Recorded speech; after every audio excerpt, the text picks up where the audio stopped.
Hi, everybody. This is Todd Krieger. What I do is I help individuals and couples have the best of all possible relationships. Sometimes I do this by helping individuals heal from childhood trauma, which can get in the way because we bring those traumas into our current relationships. Sometimes I help couples deal with traumas such as infidelity. And sometimes it's learning, teaching them how to learn, develop new skills, and how to connect more deeply. Okay. Today, I am talking about freezing. When a couple has a conversation, one partner might shut down, so they become immobilized as a way to feel safe. That is what I want to talk to you about. I want to talk to you about what happens then, how to overcome that, and how to prepare after that. Let's talk about shutting down. Shutting down isn't a weakness. It's not a weakness. It's your nervous system trying to protect you.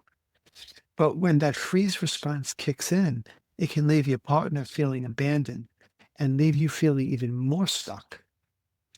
You are not broken if you freeze. You're just frozen. And you do this unconsciously, and it's a way to survive and feel safe on some level. And there's a way out.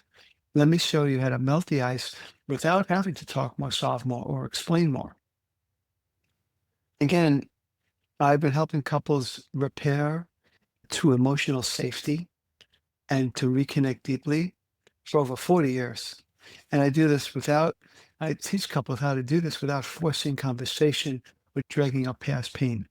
I'm not against words. Of course, we need to use words, but mm, we miss the point sometimes when we focus a lot on words. It's really about your nervous system, and it's really about how to help regulate each other's and your own nervous system. In these over 40 years, I can tell you I've seen one thing clearly is that when someone freezes, it's not because they don't care. It's because they care so much. Their body shuts down to survive the intensity. They don't want to lose something. That's what's going on. People, they think the opposite of connection is conflict, but it isn't conflict, it's absence. Absence is the opposite of connection. And when you freeze, when your eyes go blank, your body goes still, your voice disappears, your partner can often interpret this as disinterest or rejection, absence. But here's what's really happening. Excuse me. Your nervous system is overwhelmed. You're not choosing to withdraw. You're trying to survive an emotional flood. I had a client who said, it's like my soul leaves the room. I'm here, but I'm not. I've had other clients that said some version of that as well, many. And every time that happened, a partner would get louder, trying to pull her back, which only made her retreat deeper. So I want to talk to you about a couple that I've had, and it's Martine and Larry, wife and husband, Martine and Larry. And she also, what would happen was he would get expressive. Maybe he was frustrated, disappointed, whatever, and she would just freeze. And he would get more desperate to connect, to be heard. And so this is what she would do. She would just shut down until we work on this. Okay. So one day I asked her, Martine here, to try something different. I said she felt herself freezing. Instead of disappearing completely, she was to press her feet into the floor. That is a grounding, helps people feel their body because when you freeze, you oftentimes go numb. So she was to press her feet into the floor, grab a warm cup of tea, sip on it, and place her hand on her heart. You can see these are all kinesthetic bodily ways to feel. Floor, feet on the floor, right? Feeling that and tasting the hot tea and putting her hand on her heart. And stay looking at her partner. Maybe she would need to do those things first and then look at her partner. She didn't say a word, but she told me that she did it. She did what I asked her to do. She didn't say a word. That's what she did. When a person freezes, you can't expect them to just like a light switch come right out of it. So she did all those things. Feet on the floor, ground, pushing the feet on the floor, grabbing the hot tea, putting her hand on her heart, looking at her partner. And her partner saw this. And something shifted. He said, that was the first time I felt like you stayed even when you couldn't talk.